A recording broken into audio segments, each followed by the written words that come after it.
आयकर में कोई छूट नहीं, मिडिल क्लास मायूस, कॉर्पोरेट को राहत। वित्त मंत्री निर्मला सीतारमण ने आज संसद में बजट पेश किया।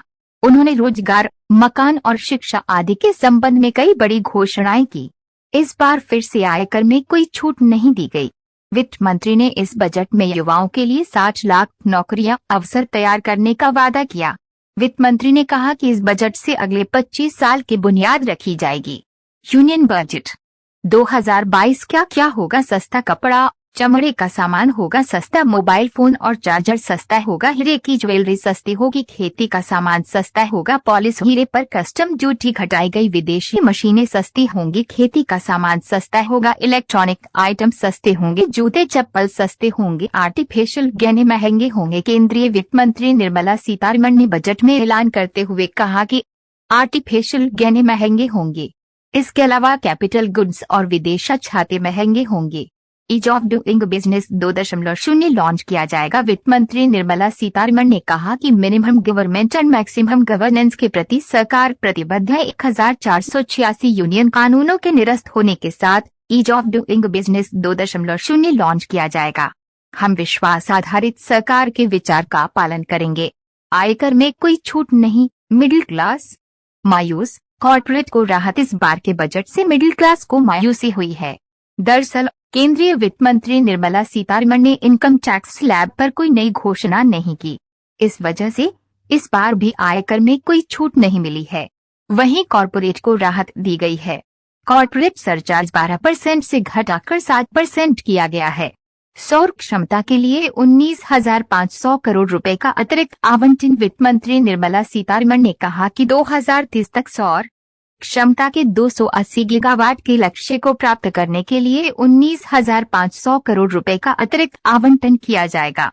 राज्य सरकार के कर्मचारियों का भी एनपीएस में 14% अंशकर कटौती के दायरे में। केंद्र सरकार अपने कर्मचारियों के लिए राष्ट्रीय पेंशन योजना में 14% का अंश देती है। हालांकि राज्य सरकार के कर्मचारी के वेतन का अधिकतम 10% हिस्सा ही पेंशन खाते में जाता है। इस भेदभाव को खत्म करने के लिए राज्य सरकार के कर्मचारियों का भी एनपीएस में 14% अंशकर कटौती के दायरे में आएगा।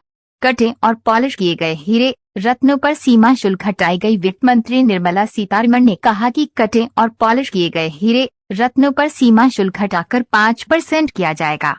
कॉर्पोरेट सरचार्ज 12% से घटाकर 7% किया जाएगा। केंद्रीय वित्त मंत्री निर्मला सीतारमण ने कहा कि कॉर्पोरेट सरचार्ज 12% से घटाकर 7% किया जाएगा।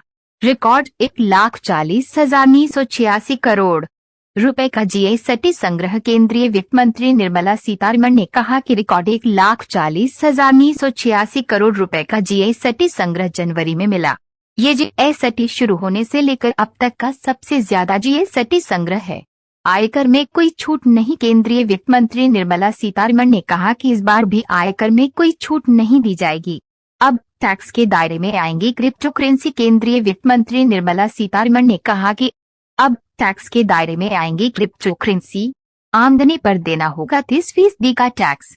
कॉर्पोरेट सरचार्ज 12% से घटाकर 7% किया जाएगा। केंद्रीय वित्त मंत्री निर्मला सीतारमण ने कहा कि कॉर्पोरेट सरचार्ज 12% से घटाकर 7% किया जाएगा।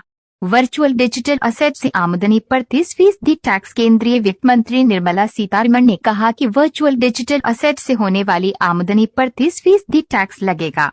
राज्य सरकार के कर्मचारियों को राहत। वित्त मंत्री निर्मला सीतारमण ने कहा कि केंद्र सरकार के कर्मचारियों को नेशनल पेंशन स्कीम में योगदान पर 14% तक की टैक्स राहत मिलती है, जबकि राज्य सरकार के कर्मचारियों को 10%। इसमें बदलाव करते हुए राज्य सरकार को भी 14% टैक्स राहत देने का फैसला किया है। इससे राज्य सरकार के कर्मचारियों को भी केंद्र सरकार के कर्मचारियों की तरह एनपीएस में योगदान पर टैक्स छूट मिलेगी। आयकर के लिए नए प्रावधान का ऐलान। वित्त मंत्री निर्मला सीतारमण ने कहा कि मूल रिटर्न फाइल करने के 2 वर्ष बाद तक अपडेटेड रिटर्न फाइल किए जा सकेंगे। टैक्स फाइलिंग में गलती सुधारने के लिए 2 साल का मौका। वित्त मंत्री निर्मला सीतारमण ने कहा कि आयकर की घोषणा में कोई गलती है तो इसे 2 साल में सुधारा जा सकता है। इसके लिए उसे अपना रिटर्न अपडेट करना होगा। इससे मुफ्तबाजी कम होगी। लोगों को 2 साल में अपनी घोषित आय में सुधार करने की अनुमति मिलेगी। क्रिप्टो करेंसी को लेकर ऐलान। रिजर्व बैंक 2022 से 23 तक अपनी डिजिटल करेंसी लाएगा। क्रिप्टो करेंसी को लेकर वित्त मंत्री निर्मला सीतारमण ने बड़ा ऐलान करते हुए कहा कि रिजर्व बैंक 2022 से 23 तक अपनी डिजिटल करेंसी लाएगा। इसके लिए ब्लॉकचेन और अन्य टेक्नोलॉजी का इस्तेमाल होगा। 2000 के मी रेल नेटवर्क को स्वदेशी तकनीक कवच के तहत लाया जाएगा। वित्त मंत्री ने कहा कि सुरक्षा और क्षमता वृद्धि के लिए 2000 के मी रेल नेटवर्क को स्वदेशी तकनीक कवच के तहत लाया जाएगा। भुगतान में देरी को कम करने के लिए ऑनलाइन बिल प्रणाली शुरू की जाएगी। वित्त मंत्री ने कहा कि भुगतान में देरी को कम करने के लिए एक ऑनलाइन बिल प्रणाली शुरू की जाएगी और इसका उपयोग सभी केंद्रीय मंत्रालय करेंगे। ई पासपोर्ट साल 2022 से 23 से ही जारी किए जाएंगे। चिप वाले ई पासपोर्ट। बजट में विदेश जाने वालों के लिए बड़ा ऐलान किया गया है। इसके तहत साल 2022 से 23 से ही चिप वाले ई पासपोर्ट जारी किए जाएंगे। किसान ड्रोन के उपयोग को बढ़ावा दिया जाएगा। वित्त मंत्री निर्मला सीतारमण ने कहा कि फसल का मूल्यांकन करने, भूमि अभिलेखों के डिजिटलीकरण, कीटनाशकों और पोषक तत्वों के छिड़काव के लिए किसान ड्रोन के उपयोग को बढ़ावा दिया जाएगा। 60 किलोमीटर लंबे 8 रोपवे प्रोजेक्ट के लिए कॉन्ट्रैक्ट दिए जाएंगे। केंद्रीय वित्त मंत्री निर्मला सीतारमण ने कहा कि 2022 से 23 में 60 किलोमीटर लंबे 8 रोपवे प्रोजेक्ट के लिए कॉन्ट्रैक्ट दिए जाएंगे। आपातकालीन क्रेडिट लाइन गारंटी योजना को मार्च 2023 तक बढ़ाया जाएगा। केंद्रीय वित्त मंत्री निर्मला सीतारमण ने कहा कि आपातकालीन क्रेडिट लाइन गारंटी योजना ECLGS को मार्च 2023 तक बढ़ाया जाएगा। गारंटी कवर को 50,000 करोड़ रुपए से बढ़ाकर कुल 5 लाख करोड़ रुपए किया जाएगा।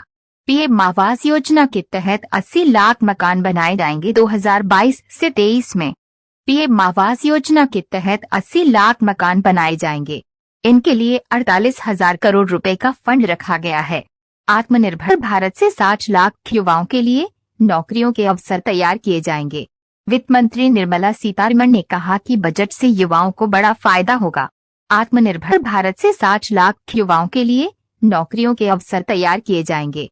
मानसिक समस्याओं के लिए नेशनल टेलीमेंटल हेल्थ प्रोग्राम। वित्त मंत्री निर्मला सीतारमण ने कहा कि मानसिक समस्याओं के लिए नेशनल टेलीमेंटल हेल्थ प्रोग्राम भी शुरू किया जाएगा। डिजिटल विश्वविद्यालय की स्थापना होगी। कोरोना काल में पढ़ाई का काफी नुकसान हुआ है।